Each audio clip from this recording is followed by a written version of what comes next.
बिस्मिल्लाहिर्रहमानिर्रहीम। अस्सलाम वालेकुम एवरीवन। इस उम्मीद के साथ कि आप लोग खैरियत से होंगे और अपना और अपनी फैमिली का बहुत ख्याल रख रहे होंगे और थोड़े लॉकडाउन के रिलैक्सेशन के बाद आप मज़ीद मोहतात हो गए होंगे। Please do educate your family and अपने आप को भी समझाएं, अपने आप को भी बार बार याद करवाएं कि लॉकडाउन रिलैक्सेशन का कतई ये मतलब नहीं है कि चीज़ें कंट्रोल में हैं। अभी भी हमें वही प्रिकॉशंस इस्तेमाल करने की ज़रूरत है जो हम पहले कर रहे हैं। तो प्लीज़ फोकस ऑन दैट।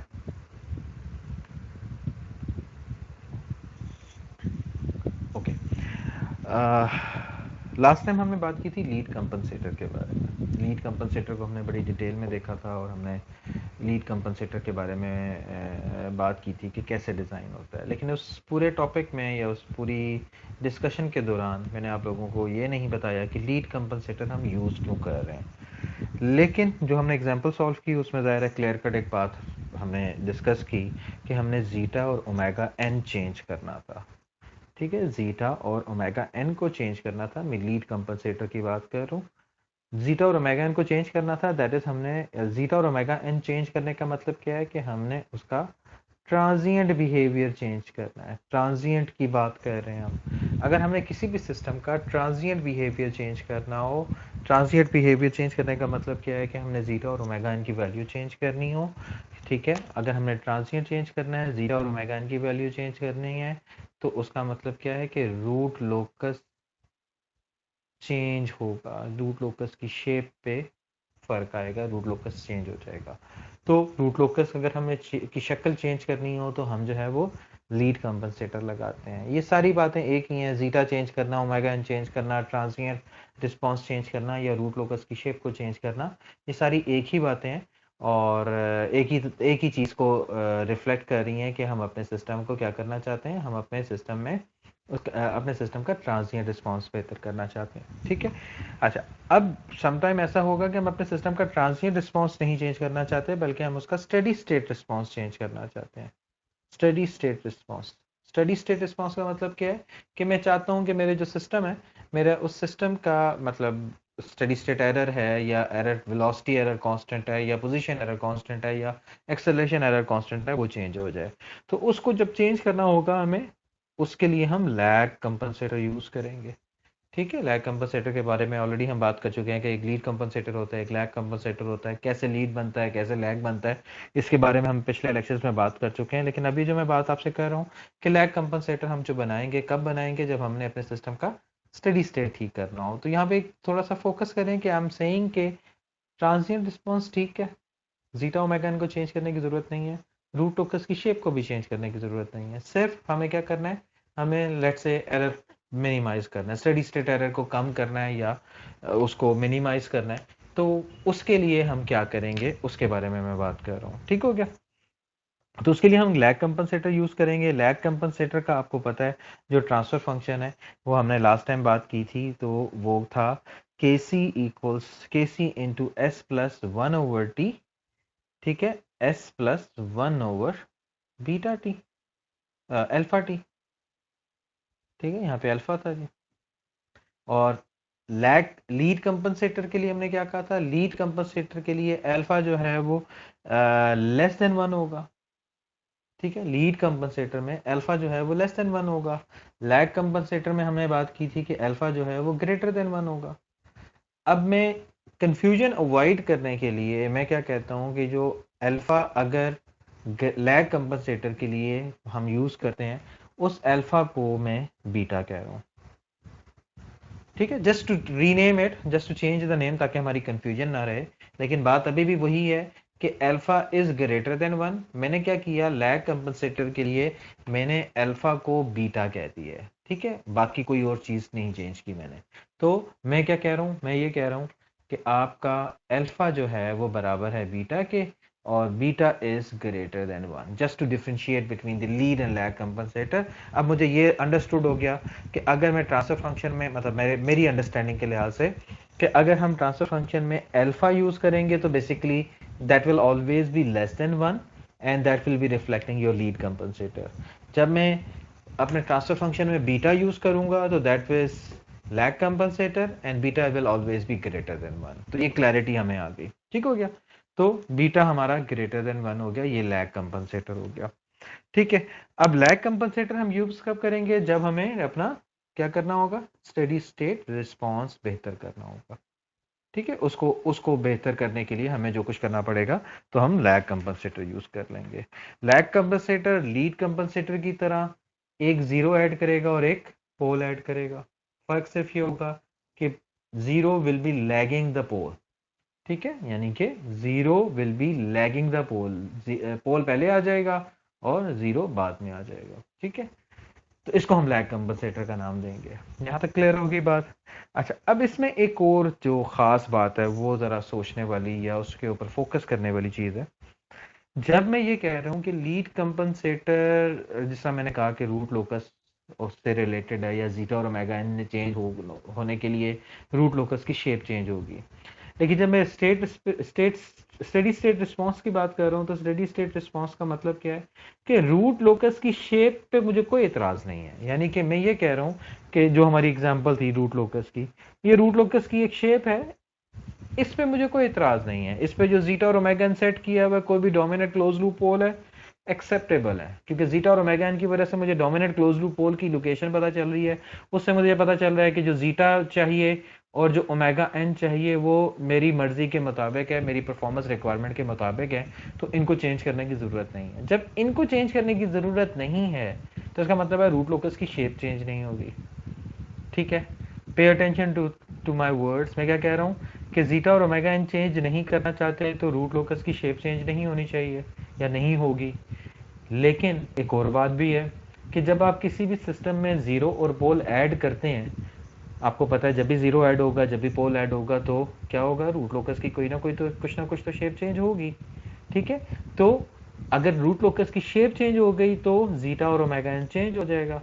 अगर जीटा और ओमेगा एन चेंज हो गया तो क्या होगा, ऑब्वियसली आपके जो डोमिनेंट क्लोज लूप पोल है उसकी लोकेशन चेंज हो जाएगी। लेकिन जब हम लैग कंपनसेटर बनाते हैं तो लैग कंपनसेटर में हमारे पास ये कंडीशन होती है कि हम अपने रूट लोकस को मतलब चेंज नहीं होने देना चाहते, ठीक है। एक वर्ड यूज किया जाता है without appreciably changing the shape of the root locus, ठीक है। मैं दोबारा आपको बताता हूं कि जीरो और pole, zero and poles are added by lag compensator. Lag compensator में भी जीरो और पोल का पेयर ऐड करना है such that the shape of the root locus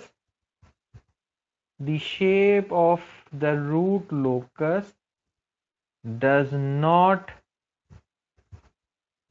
change appreciably। Word जो जिसपे मैं मतलब एम्फेसाइज कर रहा हूं वो है एप्रिशिएबली।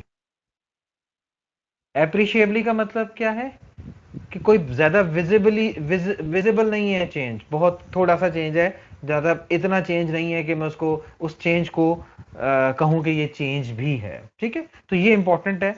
ये चेंज एप्रिशिएबली कब होगा उसके लिए हम नॉर्मली एक कंडीशन डिफाइन कर लेते हैं, और वो कंडीशन क्या हमें बताती है, वो कंडीशन हमें ये बताती है कि मैं किस चीज को कहूंगा कि जो रूट लोकस है वो एप्रिशिएबली चेंज नहीं हुआ, ठीक है। उसके लिए जी हमारे पास कंडीशन मौजूद है। वो कंडीशन क्या है कि जो पोल और जीरो आपके लैग कंपनसेटर ने ऐड करना है, a pair of zero and pole will be added, ठीक है। वो जो ऐड करने के बाद जो एंगल कंट्रीब्यूट करेगा, the angle contributed by the lag compensator should B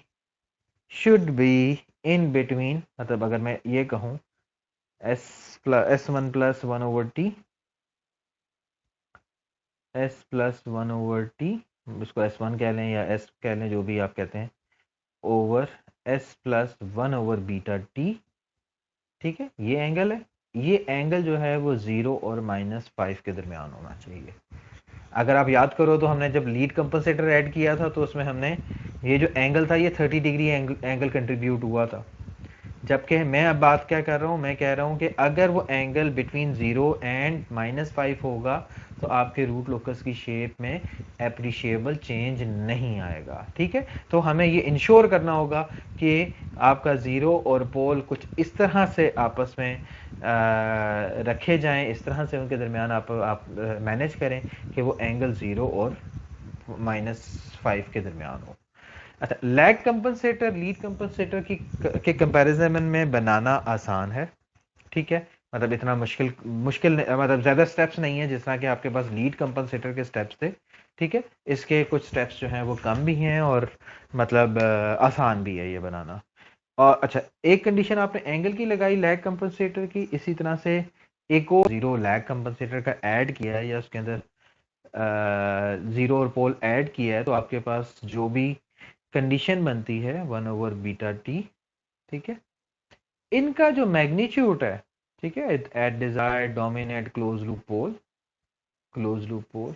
ये मैग्नीट्यूड जो है वो अप्रोक्सीमेटली इक्वल होगा केसी के। ठीक है, दैट इज टू से अगर मैं मैग्नीट्यूड की बात करूं, अगर मैं जीरो और पोल के मैग्नीट्यूड की भी बात करूं, तो ये जो जीरो और पोल मैंने ऐड किया है ये कोई इतना बड़ा मैग्नीट्यूड भी कंट्रीब्यूट नहीं कर रहे होंगे, सारा मैग्नीट्यूड जो है वो केसी से आएगा।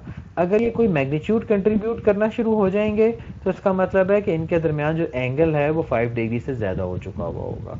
ठीक है, तो ये वाली रिलेशन भी हमारे लिए जो है इंपॉर्टेंट है कि लैग कंपनसेटर में आपके पास मैग्नीट्यूड कंडीशन से हमें ये पता चला कि ये दोनों जो है, यानी कि इस एक्सप्रेशन का मतलब क्या है, इस एक्सप्रेशन का मतलब ये है कि इसकी जो मैग्नीट्यूड है और इसकी जो मैग्नीट्यूड है वो तकरीबन बराबर है, इट्स सेम, ताकि ये दोनों कैंसिल हो जाएंगे जब ये मतलब ये मैग्नीट्यूड A1 है, ये मैग्नीट्यूड B1 है, दोनों आपस में एक दूसरे को कैंसिल कर देंगे, तो सिर्फ आपके पास केसी रह जाएगा। ठीक हो गया, यहां तक कोई कंफ्यूजन? कोई कंफ्यूजन हो तो you can just text me, हम इसके ऊपर मजीद बात कर लेंगे। ठीक हो गया जी, ओके।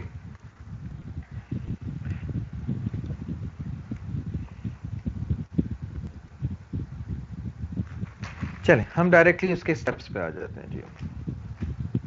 अच्छा, स्टेप्स पे जाने से पहले हमारी जो वेलोसिटी एरर कांस्टेंट या हम वेलोसिटी निकालते होते हैं, नॉर्मली इसमें आपके पास position error constant, velocity error constant और एक्सेलरेशन एरर कांस्टेंट जो हमने पढ़े थे वो इस्तेमाल होते हैं। फॉर एग्जांपल अगर आपकी वेलोसिटी एरर कांस्टेंट है, यू नो इट, कि अगर वेलोसिटी एरर कांस्टेंट एग्जिस्ट करता है, ठीक है, मैं अभी इस बात का मतलब बताऊंगा कि एग्जिस्ट करने का क्या मतलब है। Velocity error constant with your compensator can be written as, मतलब डीसी जो कि आपका कंपनसेटर आपने डिजाइन किया है, मल्टीप्लाई बाय जी। ठीक है, जी जो है वो आपके सिस्टम का ट्रांसफर फंक्शन है। तो अगर मैं एक ये आपको पता है कि ये एक रिलेशनशिप होती है केवी निकालने की। ठीक है, केवी मतलब जो हमने लास्ट टाइम भी निकाला था इसी फार्मूले से, इस फार्मूले को बेसिकली हमने ड्राइव किया था। अगर मैं इसके ऊपर लिमिट अप्लाई करूं, अगर मैं इसके ऊपर अलग अलग लिमिट अप्लाई करूं, S tends to 0 S into G C, ठीक है, एस इंटू जी सी, चलें सिर्फ जी सी रहने देते हैं यहाँ पे हम। अगर मैं जी सी यहाँ, अच्छा चले, एस इंटू जी एस, ये क्या चीज़ है, ये क्या चीज़ है, ये इसमें अगर जीसी आपने नहीं इंसर्ट किया हुआ, यानी कि अभी आपने कंट्रोलर डिज़ाइन नहीं किया हुआ, यानी कि आपका जो सिस्टम है वो अभी ठीक नहीं है, this will be your velocity error constant, velocity error constant for this part, मतलब ये आपका जो गिवन सिस्टम है उसका है, तो इसको मैं क्या कह सकता हूँ, this is actually K V given. ठीक है, और ये क्या है, K V of a compensated system, COMP लिख रहा हूं मैं। ठीक है, तो इन दोनों में अगर मैं ये वाली इक्वेशन इसके अंदर पुट कर दूं, इंसर्ट कर दूं, तो के वी कंपनसेटेड या कंपनसेशन के बाद जो के वी आ जाएगा वो क्या होगा, s tends to 0 G C into ये वाली टर्म, that is K V given. ठीक है, सही है जी, के वी कंपनसेटेड या कंपनसेटेड कह सकते हो आप उसको, के वी डिजायर भी कह सकते हो। ठीक है, चलें डिजायर कह लें ताकि ज्यादा आसानी से आपको समझ आ सके। तो केवी जो डिजायर है, केवी डिजायर किसके बराबर आ गया इस रिलेशनशिप के मुताबिक, limit s tends to 0 GC multiply by KV given. अगर आप इनका रेशियो निकाल लें केवी गिवन और केवी डिजायर का, तो वो किस तरह से निकाल, अच्छा जीसी जीसी के ऊपर अगर आप लिमिट लगाएं तो क्या होगा, जीसी के ऊपर अगर आप लिमिट लगाएं तो क्या होगा, ये जीसी है, इस जीसी के ऊपर अगर आप लिमिट अप्लाई करें एस इज 0, ये वाला एस पी 0, ठीक हो गया। यहाँ पे केसी आ रहा है, जो भी केसी मौजूद है, 1/t डिवाइडेड बाय 1/बीटा टी, तो 1/t और 1/t कैंसिल हो जाएंगे, सिर्फ बीटा रह जाएगा, ये वाला बीटा ऊपर चला जाएगा। तो अगर आप देखें तो केवी डिजायर जो बन जाएगा के जीसी क्या है आपके पास, केसी मल्टीप्लाई बाय बीटा, ठीक है। जब आप इसके ऊपर एस की लिमिट अप्लाई कर रहे हो तो ये केसी मल्टीप्लाई बाय बीटा और आगे केवी गिवन, ठीक है। अगर आप देखें तो ये बीटा जो है ये वही चीज़ है जो हमें कैलकुलेट करनी थी या इसमें हमें रिक्वायर्ड है। अगर मैं बीटा की रिलेशनशिप निकाल दूं, अगर मैं बीटा की रिलेशनशिप निकालूं तो ये क्या बन रहा है जी, beta is equals to KV desired divided by KV given, ठीक है, मल्टीप्लाई बाय केसी, ठीक है। यहाँ तक बात क्लियर होगी जी। हमने बात कर ली कि केवी गिवन और केवी डिजायर और उसके दरमियान जो आपके पास रिलेशनशिप आ रही है वो किस तरह से आएगी, ठीक है। यहाँ तक क्लियर कर लिया हमने। अब इसमें एक इंपॉर्टेंट चीज है जी, यहां पर मैंने कहा कि जीसी का मैग्नीट्यूड किसके बराबर है, केसी के। और हमें यह पता है कि मैग्नीट्यूड कंडीशन का मतलब होता है, मैग्नीट्यूड कंडीशन किसके बराबर होती है, 1 के बराबर होती है। तो इसका मतलब है के सी इज अप्रोक्सीमेटली इक्वल्स टू 1। और ये अंडरस्टूड, ये वाकई ऐसी बात है कि के सी की जो भी वैल्यू हम निकालेंगे वो 1.00 कुछ हो सकती है, 0.9 समथिंग हो सकती है, ठीक है। यानी कि it will be very much close to 1, K सी की वैल्यू 1 के करीब होगी। with that myth, with that assumption या with that conclusion, kc अगर 1 है, kc is 1, तो आपके पास बीटा की वैल्यू क्या आ गई कि आप अगर केवी डिजायर आपको पता है और केवी गिवन आपने निकाल लिया ये आपको पता है, तो आप इन दोनों का जो रेशियो इस्तेमाल कर सकते हो, तो उससे आपको पता चल जाएगा कि बीटा की वैल्यू कितनी है, ठीक है। तो अगर आप देखो तो बड़ी इंपॉर्टेंट, बड़ी सिंपल सी चीज है कि आपके पास जो लैग कंपनसेटर है उसमें जो इंपॉर्टेंट पैरामीटर है बीटा, वो सिंपल कैलकुलेशन से ही निकल आता है, ठीक है। बाकी आपने सिर्फ प्लेस करना है इसको किसी जगह पर, उसके मुताबिक ये भी जगह किसी जगह पे प्लेस हो जाएगा। इन दोनों को आपने चेक करना है कि आपकी मैग्नीट्यूड सॉरी आपकी एंगल कंट्रीब्यूट कितना हो रहा है। अगर वो एंगल जो है वो डिजायर्ड लिमिट में मौजूद है तो then your design is good enough, नहीं है तो यू विल जस्ट क्या कहते हैं प्लेस इट समवेयर, मतलब 1/t की या t की वैल्यू जो है वो आप चेंज करोगे। Let's talk about some steps.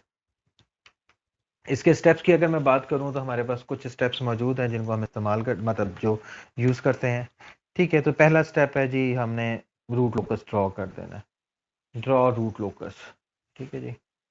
पहला स्टेप है draw root locus, root locus draw हो गया आपके पास, ठीक है। जो भी गिवन सिस्टम है ये अनकंपनसेटेड सिस्टम है of root locus of given system, ठीक है। गिवन सिस्टम का रूट लोकस ड्रॉ कर लें। दूसरा step, find dominant close loop poles, ठीक है। हम डोमिनेंट क्लोज लूप पोल्स निकाल लेंगे, हमें पता चल जाएगा कि जी डोमिनेंट क्लोज लूप पोल क्या है। तीसरा स्टेप हमने क्या कहते हैं डोमिनेंट क्लोज लूप पोल निकाल लिया। तीसरा स्टेप हम निकालेंगे कि जी हम हमें निकालना है कि फाइंड केवी गिवन। अच्छा, जब मैं केवी लिख रहा हूं तो जरूरी नहीं है सिर्फ केवी की बात हो, ठीक है। क्या मैं कहना चाह रहा हूं, मैं 1 मिनट में आपको एक्सप्लेन करता हूं। केवी डिजायर, ठीक है, केवी गिवन और केवी डिजायर आपने निकालना है फाइंड। केवी गिवन और केवी डिजायर, आपको पता है कि ये जो स्टेडी स्टेट एरर है, ये जो भी एरर कंडीशंस हैं, ये या एरर कांस्टेंट्स हैं, ये आपको पता है तीन तरह के होते हैं, केपी भी होता है और के ए भी होता है।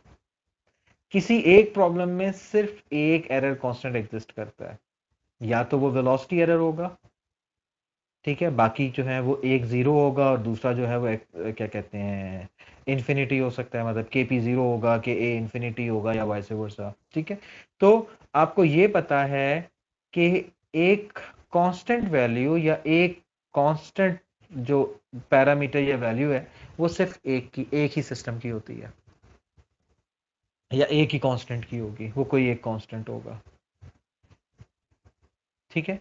तो जो इनमें से जोन सा कांस्टेंट, जो भी कांस्टेंट जो है वो एग्जिस्ट करता है, उसकी वैल्यू कांस्टेंट है, that is other than zero और इन्फिनिटी, वो आप इस्तेमाल करेंगे। अगर वो ये है तो ये इस्तेमाल होगा, अगर वो के ए है तो वो के ए इस्तेमाल होगा, अगर वो के पी है तो के पी इस्तेमाल होगा, ठीक है। लेकिन मोस्टली जो है हमारे सिस्टम में के वी से गुजारा चल जाता है, तो इसीलिए हम के वी इस्तेमाल कर रहे होते हैं, ठीक है। लेकिन having said so, it doesn't mean कि सिर्फ हमेशा जो है वो आप के वी इस्तेमाल करेंगे, आपको दूसरे एरर कॉन्स्टेंट्स भी यूज करने पड़ सकते हैं, ठीक है।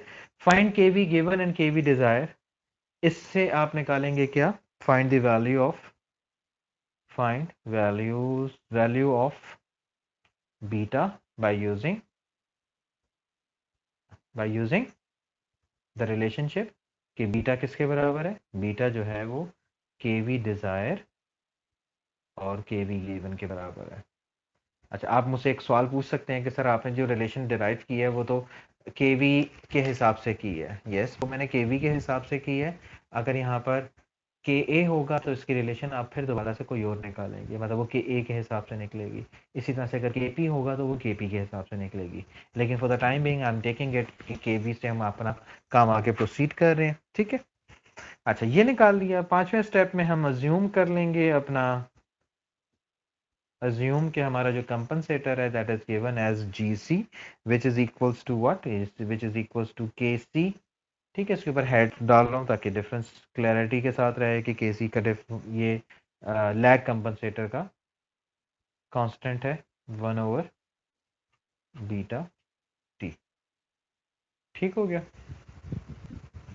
यहाँ से आपके पास बीटा की वैल्यू आ चुकी है। असल में अगर आप देखें तो इसमें जो चीज़ हमने निकालनी है वो सिर्फ टी की वैल्यू निकालनी है, के सी की वैल्यू भी निकालनी है, लेकिन के सी की वैल्यू मुझे पता, अंदाजन मुझे पता है कि इट विल बी अराउंड 1, मतलब 1 के आगे पीछे की कोई वैल्यू होगी, लेकिन मेनली देखें तो मुझे टी की वैल्यू निकालनी है, ठीक हो गया।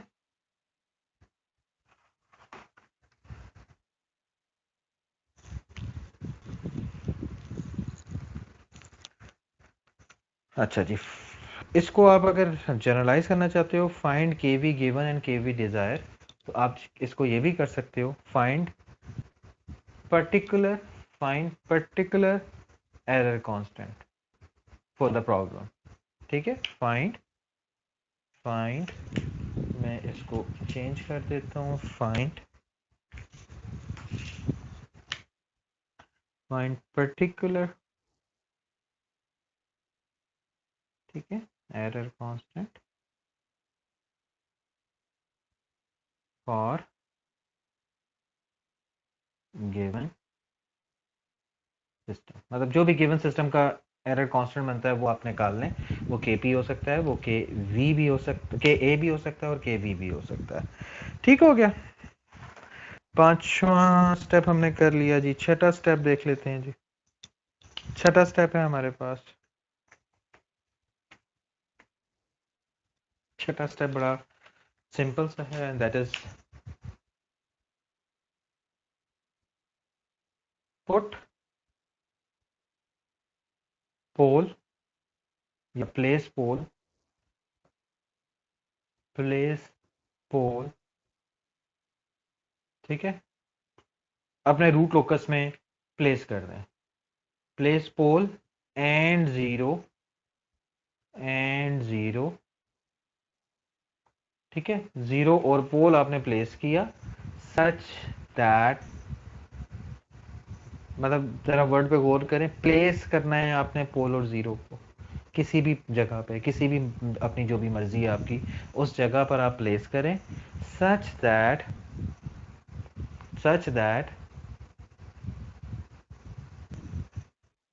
The angle condition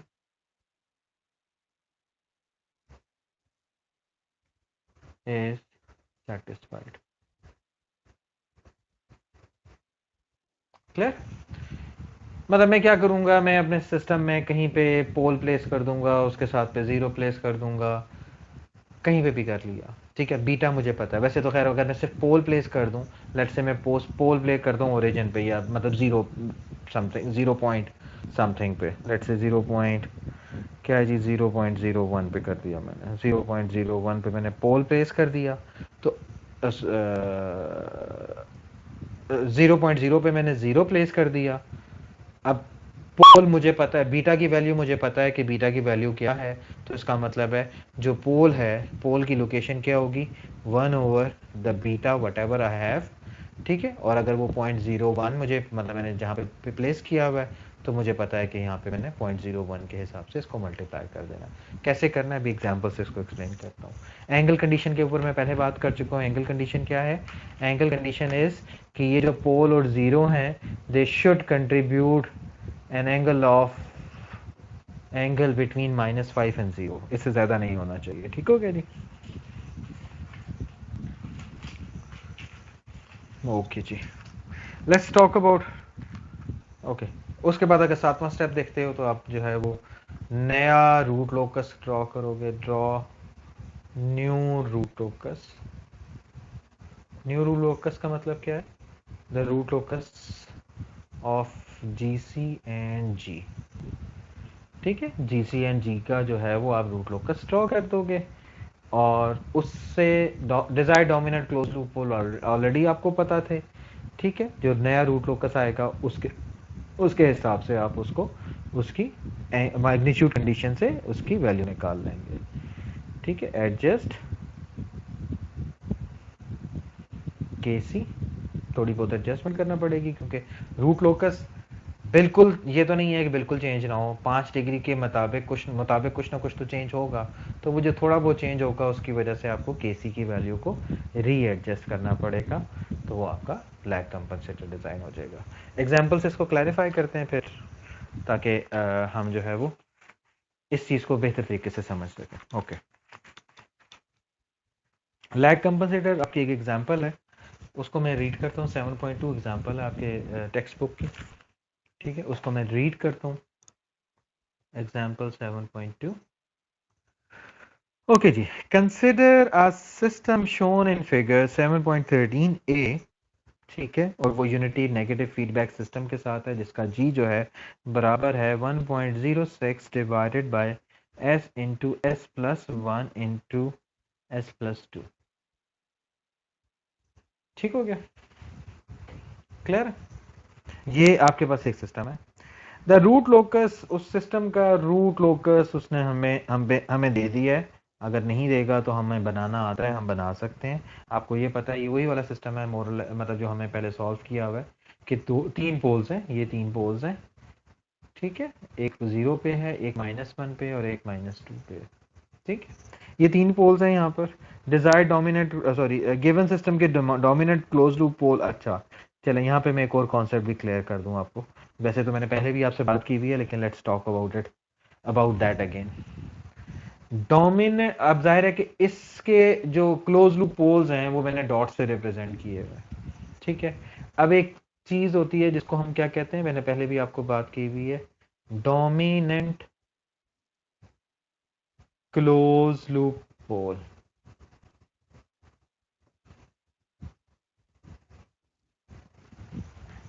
dominant close loop pole, ये जो आपको नजर आ रहे हैं ब्लैक कलर के डॉट्स, तीन, 1 2 और 3, ये तीनों जो है क्या है, ये क्लोज लूप पोल्स हैं। इनमें से डोमिनेंट कौन सा वाला है? माइंडेड, हमें हमारे पास जो सिस्टम अवेलेबल है, सिस्टम जो भी हमारे पास स्टैंडर्ड फॉर्मूला अवेलेबल है जीटा और ओमेगा एन निकालने का किसी भी सिस्टम की, वो कहाँ, वो तो सेकंड ऑर्डर सिस्टम के हिसाब से है। तो यानी कि ये जो थर्ड ऑर्डर का सिस्टम है, मुझे इसको सेकंड ऑर्डर सिस्टम में कन्वर्ट करना पड़ेगा। यू नो इट कि हमने इसके ऊपर पहले भी बात की हुई है, पिछले किसी लेक्चर में हमने इसको मतलब डिटेल में बात की हुई है, लेकिन अभी फिर दोबारा से मैं बता रहा हूँ आपको। ये क्लोज लूप पोल्स हैं क्योंकि इसके 3 पोल्स हैं, 3 आपके पास जो है वो रूट्स आएंगे। इन 3 रूट्स में से जो सबसे ज्यादा करीब होगा आपके इमेजिनरी एक्सिस के, वो क्या होगा, वो डोमिनेंट क्लोज लूप पोल होगा। अभी वो डोमिनेंट क्लोज लूप पोल अगर आप देखें तो वो एक ये रूट है और एक ये रूट है। इसका डोमिनेंट क्लोज लूप मतलब इसके पहले रूट्स निकाल लें चलें, आप लोगों के लिए आसानी के लिए। ये एक आपके पास इक्वेशन या एक सिस्टम लिखा हुआ है, इस सिस्टम के रूट्स, माइंड इट मैं क्या कह रहा हूं, मैं इन सिस्टम के क्लोज लूप रूट्स की बात कर रहा हूं या क्लोज लूप पोल्स की बात कर रहा हूं। ये जो हैं -2 -1 और 0, ये ओपन लूप पोल्स हैं। ठीक है, ये ओपन लूप पोल्स हैं, मैं इनकी बात नहीं कर रहा हूं, मैं बात कर रहा हूं क्लोज लूप पोल्स की।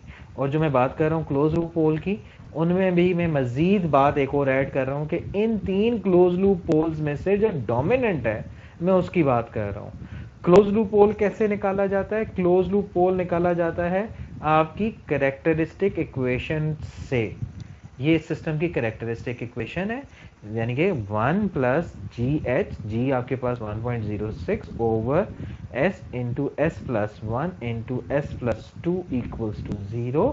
क्रॉस मल्टीप्लाई कर लोगे इसको तो आपके पास s, s plus 1, s plus 2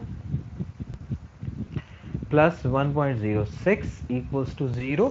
ठीक है, इसको अगर आप सिंप्लीफाई कर लो तो यह बन जाएगा आपके पास s square plus 3s plus 2। और जब आप इसके बाहर ये वाले s को मल्टीप्लाई करोगे तो बेसिकली ये बन जाएगा s cube s square 2s plus 1.06 equals to 0। ये आपकी थर्ड ऑर्डर इक्वेशन है, कैरेक्टरिस्टिक इक्वेशन है। जब आप इसको सॉल्व करोगे तो इससे आपके पास कितने रूट्स आएंगे, या कितने रूट्स आएंगे? आपके पास 3 रूट्स आएंगे। वो जो 3 रूट्स आते हैं या 3 जो आपके पास इसको मतलब आप निकालते हो कैरेक्टरिस्टिक इक्वेशन की मदद से, तो उनको मैं यहाँ पे सॉल्व करके भी आपको दे देता हूँ। अच्छा, ये कैरेक्टरिस्टिक इक्वेशन है। और अगर मैं चलें पहले रूट्स निकालने से पहले अगर मैं इसका क्लोज लूप ट्रांसफर फंक्शन लिखूं तो वो भी आप निकाल सकते हो। वो क्या होता है जी? वो क्या होता है? वो होता है g ओवर 1 प्लस जी एच। ठीक है, तो g अगर आप देखें तो g आपके पास ऑलरेडी लिखा हुआ है 1.06, और डिनोमिनेटर में आपके पास सिंपल कैरेक्टरिस्टिक इक्वेशन आ जाएगी क्योंकि डिनोमिनेटर आपस में कैंसिल आउट हो रहे हैं। तो अगर आप देखें तो आपके पास जो जवाब है वो S cube plus 3s square plus 2s, ये मैंने हम लोगों ने बहुत दफ़ा निकाली हुई है चैप्टर 2 चैप्टर 3 में। तो ये आपके पास c बाय आर निकल आया। ठीक है, c बाय आर, ये इसकी कैरेक्टरिस्टिक इक्वेशन है। इसको जब आप 0 के इक्वल पुट कर देते हो तो आपको ये क्लोज लूप होल की लोकेशन या उसकी इंफॉर्मेशन दे रहा होता है। इसको अगर आप फैक्टराइज करो, आपके पास कैलकुलेटर्स मौजूद होंगे, आप कैलकुलेटर से इसको फैक्टराइज करो तो इसकी फैक्टराइजेशन के बाद जो आपके पास रूट्स आते हैं, मैं वो रूट्स लिख रहा हूँ 0.3307 सॉरी 0.3307 माइनस जे। ठीक है, अब कॉम्प्लेक्स रूट्स आएंगे इसके 0.5864, ये उसका एक फैक्टर है। ठीक है, दूसरा फैक्टर इसी तरह से s प्लस 0.3307 माइनस जे पॉइंट, माइनस नहीं होगा प्लस होगा 0.5864। ठीक है, 5864, 64 भी लिखा हुआ है, मेरे पास जगह नहीं है मैं नहीं लिख रहा, लेकिन 64 यहाँ पे लिखा हुआ है। ओके, ये हो गया ये दोनों का मल्टीप्लाई। और तीसरा जो इसका रूट है वो रियल रूट है जो कि s प्लस रूट नहीं फैक्टर, जो कि s प्लस 2.3386 है। ठीक है, ये सिस्टम के रूट्स हैं, ये इसकी कैरेक्टरिस्टिक इक्वेशन के फैक्टर्स हैं। और अगर आप इनसे रूट्स निकालें तो अगर आप देखें तो जो मैं बात आपसे कर रहा था पहले भी और अभी मैं दोबारा बात करने लगा हूं कि आपने जो क्लोज लूप पोल्स निकालने हैं वो ये 2 कॉन्जुगेट पोल्स निकाले हैं आपने, और एक ये रियल पोल निकाला है। अब मैथमेटिकली भी हमने यही किया हुआ है। मैथमेटिकली आपके पास जो है वो एक ये दोनों क्या हैं? ये दोनों इसके मुकाबले में, मतलब this root या this factor is showing a pole, closed loop pole, which is very far from the imaginary axis. I can ignore this. ठीक है, I can ignore this because rest of the two are the dominant poles. ये उनके मुकाबले में कम dominant है. ठीक है, तो डोमिनेंट वही होता है जो आपके इमेजिनरी एक्सिस के करीब होता है. तो अगर मैं देखूं तो जो डोमिनेंट क्लोज लूप पोल है वो आपके सिस्टम के आगे डोमिनेंट क्लोज लूप पोल, चले मैं लिख देता हूं, dominant close loop poles. Dominant close loop pole जो आपके पास आ गया वो आ गया क्या जी, वो आ गया आपके पास -0.3307 प्लस माइनस 0.5864 जे. ठीक है, ये डोमिनेंट क्लोज लूप पोल आ गया आपके पास. और अगर आपके पास डोमिनेंट क्लोज लूप पोल हो, दो डोमिनेंट क्लोज लूप पोल हो, तो लास्ट लेक्चर में हमने बात की थी कि हम इन दोनों से क्या निकाल सकते हैं, इन दोनों से हम इसकी इसकी एक नई कैरेक्टरिस्टिक इक्वेशन निकाल सकते हैं जो कि सेकंड ऑर्डर की होगी. ठीक है, वो कैसे निकाल सकते हैं, वो सिंपल है तरीका. मतलब ये और ये फैक्टर जो है वो मैं आपस में मल्टीप्लाई कर दूंगा, इसको मैं भूल जाऊंगा. ठीक है, मैं इसको इग्नोर कर दूंगा, तो आपके पास जो कैरेक्टरिस्टिक इक्वेशन आ गई सिंपल ये आ गई. ठीक है, तो इस कैरेक्टरिस्टिक इक्वेशंस को आप जनरल सेकंड ऑर्डर सिस्टम की कैरेक्टरिस्टिक इक्वेशन के साथ कंपेयर करके जीटा और ओमेगा एन की वैल्यू निकाल सकते हो. ठीक हो गया जी, क्लियर है. ठीक है, ये वाली बात आपको क्लियर हो गई है, इसमें कोई कंफ्यूजन होनी नहीं चाहिए. ठीक है, अच्छा, अगर कोई कंफ्यूजन हो तो मुझसे पूछ सकते हैं आप. ठीक है, यहां से आपके पास जो desired dominant close loop pole आ गया उसको आप आगे चल के क्या करोगे, उसकी मदद से आपने सेकेंड ऑर्डर सिस्टम बनाया, मतलब कैरेक्टरिस्टिक इक्वेशन निकाली, इसको इससे मल्टीप्लाई करके आपकी कैरेक्टरिस्टिक इक्वेशन आ जाएगी एक. उसको आप कंपेयर करोगे s square plus 2 zeta omega N s plus omega N square से. ठीक है, इससे जब आप कंपेयर करोगे यहाँ पे आपके पास जो इक्वेशन आ रही होगी वो सिंपल होगी, S square plus something plus something. ठीक है, तो इससे आपके पास ओमेगा और जीटा की वैल्यू आ जाएगी. आप इसको निकालिएगा, कोई कंफ्यूजन हो तो मुझे बताइएगा, हम इसको फिर डिस्कस कर लेंगे. लेकिन जीटा और ओमेगा एन की जो वैल्यू, मतलब zeta given and omega N given जो है, वो आपके पास गिवन सिस्टम की जो इंफॉर्मेशन है वो आपको बताता है कि जी जीटा जो है वो निकल के आ रहा है 0.491 एंड ओमेगा एन जो निकाल रहा है वो है, ओमेगा एन निकाल रहा है जी 0.673. ठीक है, ये गिवन सिस्टम की इंफॉर्मेशन है. डिजायर के बारे में वो बड़े डिजायर्ड सिस्टम के बारे में वो जो बात कर रहा है, it is desired to increase the static velocity error constant kv to about 5 per second. अच्छा, kv गिवन सिस्टम का kv क्या है, गिवन सिस्टम का kv निकालने का फार्मूला आपको पता है क्या है जी, limit s tends to 0 s into g, जो भी आपके पास g गिवन है, एक्चुअल g लिख लें आप यहाँ पर. ठीक है, जो एक्चुअल सिस्टम का जी है वो इस्तेमाल करेंगे. कैरेक्टरिस्टिक इक्वेशन से जो हमने सिंप्लीफाई करके जी निकाला है वो लिखने की जरूरत नहीं है, मतलब एक्चुअल वाला लिखें. तो वो जो आपके पास गिवन सिस्टम का आपका जो वेलोसिटी एरर कांस्टेंट है वो कहता है कि इट इज 0.53 पर सेकेंड. ठीक है, यूनिट में नहीं लिख रहा फिलहाल.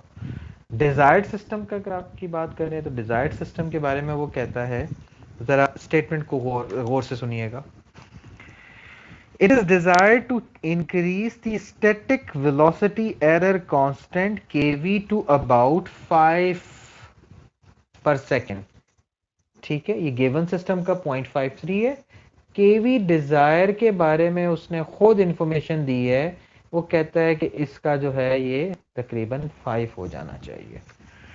अच्छा, आगे जो बात लिखी हुई है वो जरा गौर से, without appreciably changing the location of the dominant close loop poles.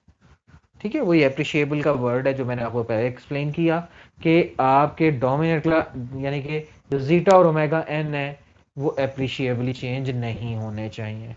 इसको आप अज्यूम कर लें कि ये 0.5 है, मतलब 0.491 इज अप्रोक्सीमेटली इक्वल टू 0.5. तो वो ये कह रहा है कि जो जीटा है वो 0.5 होगा और ओमेगा एन जो है वो 0.673 होगा. इसमें ज़्यादा चेंज नहीं आनी चाहिए विदाउट चेंजिंग एप्रिशिएबली, ठीक है, क्योंकि अगर ये चेंज हो जाएंगे तो डोमिनेंट क्लोज लूप पोल्स की लोकेशन चेंज हो जाएगी, तो हम वो नहीं चेंज करना चाहते, लेकिन हम केवी इंक्रीज करना चाहते हैं। केवी इंक्रीज करने का मतलब क्या है कि जो एरर कांस्टेंट है, स्टेडी स्टेट एरर कांस्टेंट है, स्टेडी स्टेट एरर है वो कम हो जाएगा, ठीक हो गया, जितना ज्यादा कांस्टेंट होगा उतना ही कम स्टेडी स्टेट एरर होगा, ठीक है। क्योंकि उसने एप्रिशिएबली का लवर्स इस्तेमाल किया तो उसका मतलब हमें पता है कि पोल और जीरो ने जो एंगल कंट्रीब्यूट करना है वो कितना होना चाहिए, वो सिंपल -5 और 5 के दरमियान होना चाहिए। अगर मैं स्टेप्स के हिसाब से बात करूं, रूट लोकस वगैरह उसने बना के दे दी है, बाकी चीज़ें भी उसने काफ़ी हद तक कैलकुलेट कर दी हैं। अब इसमें जो चीज़ है बीटा निकालने के लिए मैं डायरेक्टली उसके मतलब सोल्यूशन की तरफ जाता हूँ। बीटा निकालना चाहते हो तो बीटा क्या हो जाएगा, K V given divided by, sorry, K V desire divided by K V given, simple. K V desire कितना है जी आपके पास 5, के वी गिवन कितना है 0.53, ठीक है। इसको सिंप्लीफाई करो तो it is approximately equals to, मतलब हमने 10 टाइम्स जो है वो अपना जो वेलोसिटी एरर कांस्टेंट है उसको इंक्रीज करना है, तो बीटा की वैल्यू बाकी है आपके पास 10, ठीक है। यही जब आपको रेशो शो कर रही है कि जी 10 आ जाएगी आपके पास, ओके। अब आपने क्या करना है, अब आपने कोई खास काम नहीं करना, अज्यूम करना है आपने जी कि आपके अज्यूम जो जीसी है दैट इज कंपनसेटर है, that is given by the formula के सी, ठीक है, S plus 1/t divided by S plus 1/βt। हमने अज्यूम कर लिया कि हमारा जो कंपनसेटर है वो ये है, ठीक है। This is the transfer function for the lag compensator. Beta जो है वो 1 से बड़ा है, जो कि हमने ऑलरेडी कैलकुलेट कर लिया है, जो कि 10 है। अब आप क्या करते हैं, आप कहते हैं लेट्स अज्यूम, मैं अज्यूम कर रहा हूं कि जो मैंने जीरो प्लेस करना है वो मैंने प्लेस कर दिया है किस जगह पर, -0.05 पे, ठीक है। जीरो जो मैंने प्लेस करना है वो मैंने प्लेस कर दिया है कहाँ पे, -0.05, ठीक है। यानी कि -1/t की वैल्यू किसके बराबर है, that is I have assume कि -1/t जो है वो बराबर है किसके, किसके जी, -0.05 के। तो माइनस माइनस कैंसिल हो जाएगा, टी की वैल्यू आपके पास आ जाएगी, टी की वैल्यू क्या आ जाएगी आपके पास जी, 100 डिवाइडेड बाय 5, 20 आ जाएगी। टी मैंने अज्यूम कर लिया 20। जब टी 20 है तो आपके पास 1/βt की वैल्यू क्या आ जाएगी, 1/200, ठीक है। दैट इज -1/βt की जो वैल्यू आ जाएगी, जो कि लोकेशन क्या बताएगी, पोल की लोकेशन बताएगी, वो क्या आ गई है आपके पास 1/200, which is actually equals to -0.005, ठीक है, 0.005। यानी कि इससे 10 टाइम्स जो है वो कहाँ होगा, जीरो अगर आपने यहाँ पे प्लेस किया हुआ है और लैग कंपनसेटर है, ठीक है, लैग कंपनसेटर है, लैग कंपनसेटर में जीरो लैग्स द पोल, इससे 10 टाइम्स पोजीशन पे पीछे होगा, यहाँ पे कहीं होगा, ठीक है, -0.005 पर होगा, ठीक है। This is where you put your pole and zero in your lag compensator.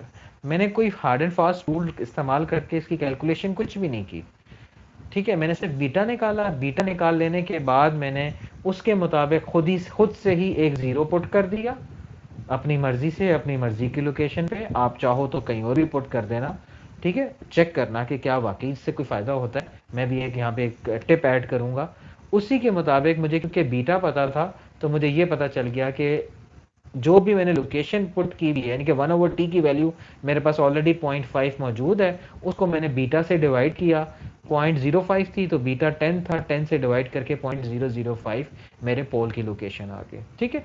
तो ये आपके पास जीरो और पोल प्लेस हो गए हैं। You have placed your zero and pole, but the thing is अभी हमें चेक करना है कि क्या एंगल कंडीशन ठीक है, एंगल कंडीशन का कोई इशू तो नहीं है। एंगल कंडीशन मतलब जो एंगल कंट्रीब्यूशन हो रही है, या एंगल कंडीशन जो थी हमारी कि जो भी एंगल इस पोल और जीरो ने कंट्रीब्यूट करना है वो जीरो और -5 के दरमियान होना चाहिए, मतलब इससे इससे ज़्यादा नहीं होना चाहिए। तो उसको आपने सिर्फ चेक करना है, चेक करना है, ठीक है। चेक कैसे होगा, चेक कैसे होगा जी? बहुत सिंपल सा तरीका है चेक करने का। कैसे होगा? आपको ये पता है कि आपका s प्लस 0.05 है ये, और s प्लस 0.005 है। पोल और ज़ीरो की लोकेशन आपको पता है। इसका मैं एंगल निकालना चाहता हूँ। इसका एंगल कहाँ पे? डोमिनेंट क्लोज लूप पोल पे। और डोमिनेंट क्लोज लूप पोल आपको याद है, मैंने शुरू में ही निकाले थे। डोमिनेंट क्लोज लूप पोल किसके हैं जी? डोमिनेंट क्लोज लूप पोल जो है वो बराबर था -0.3307 प्लस माइनस, मैंने यहाँ से मिटा दिया तो मैं दोबारा लिख रहा हूँ, प्लस माइनस J.5864। ये डोमिनेंट क्लोज लूप पोल था।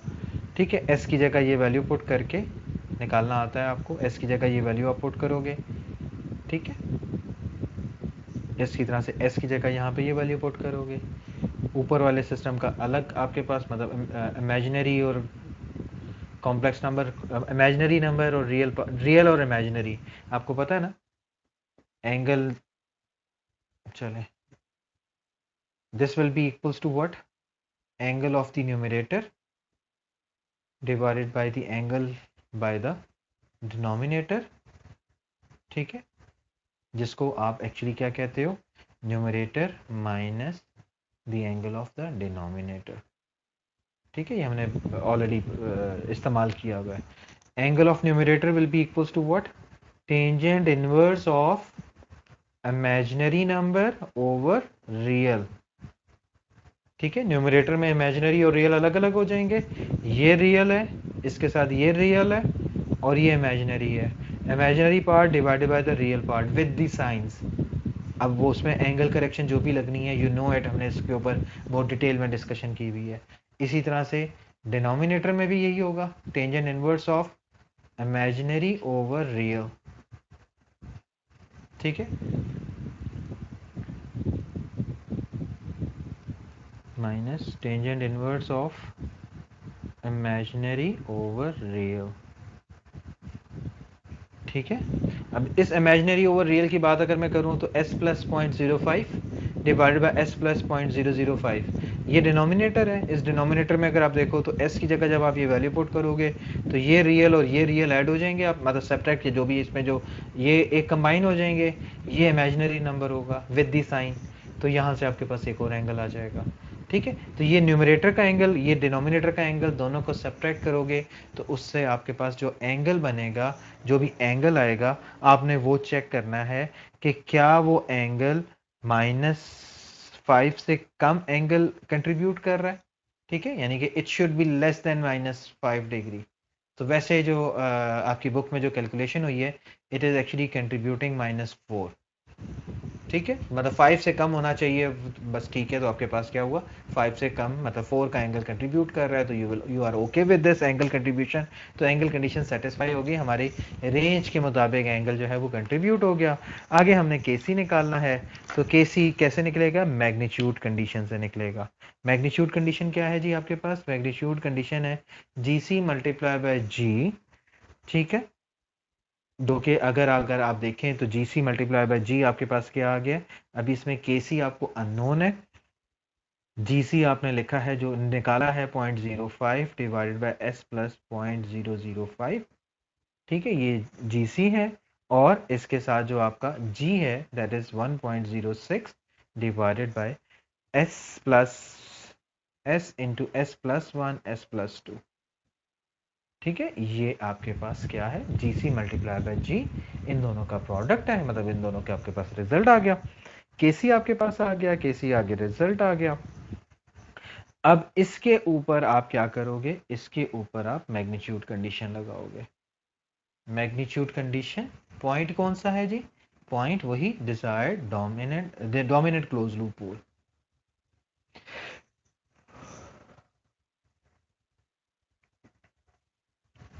ठीक है, डोमिनेंट क्लोज लूप पोल, जो भी डोमिनेंट क्लोज लूप पोल है उसकी वैल्यू जो कि आपके पास ऑलरेडी मौजूद है, जो हमने अभी थोड़ी पहले लिखी है, वो हम यहाँ पे लिख दें कि डोमिनेंट क्लोज लूप पोल हो गया। ये उसकी वैल्यू पुट करके आप इसकी मैग्नीट्यूड कंडीशन अप्लाई करोगे। आपको ये पता है कि मैग्नीट्यूड कंडीशन क्या कहती है आपको? मैग्नीट्यूड कंडीशन कहती है कि जो भी आपके पास सिस्टम है उसका मैग्नीट्यूड जो है वो 1 होगा। अब ये 1 है मैग्नीट्यूड, तो इसके मुताबिक आप इसको सिंप्लीफाई करोगे, वैल्यू पुट करोगे, ठीक है, तो यहाँ से आपके पास जो है वो केसी की वैल्यू आ जाएगी। ठीक है, मतलब इसमें देख लें तो इसमें कोई चीज़ भी अननोन नहीं है। ठीक है, सिर्फ केसी एक अननोन है, इस साइड पे 1 कर दिया आपने, मैग्नीट्यूड कंडीशन लगा के आप जो है वो अपना रिजल्ट निकाल सकते हो। ठीक है,